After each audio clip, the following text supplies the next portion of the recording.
হরেক রকম পাগল দিয়া মিলাই সোমেলা বাবা তোমার দরবারে ওই পাগলের খেলা আছে। পাগল কয় প্রকার কারো জানা আছে?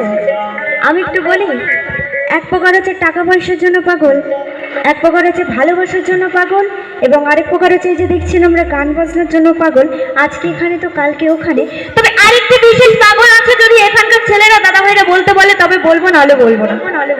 বলবো আমাদের ওদিকে কথা বলছি। হ্যাঁ, বউ পাগল, এটাতে ডেঞ্জারাস পাগল। হ্যাঁ, আমার মায়ের কাছে যখন আমার বাবাদের বলে হ্যাঁ গো তুমি ওখানে যেও না, আর আমার বাবা বলে কি না না না না যাবো না, তুমি বলেছো আমি যেতে পারি, তাই তো? এই পাগল ছাড়া কিন্তু দুনিয়া চলবে না। ঠিক তেমন জীবন আছে যতদিন বাবার ভক্ত ততদিন। তাই সবাই মিলে একটু দাঁড়িয়ে দাঁড়িয়ে আসতে বলেছে মহাদেবের ভক্তি। আমার সঙ্গে একটু হবে হর হর মহাদেব। আরেকবার, তিনবার বলতে হয় হর হর মহাদেব, হর হর মহাদেব। এইরকমই গলার আওয়াজটা চাই। হ্যাঁ,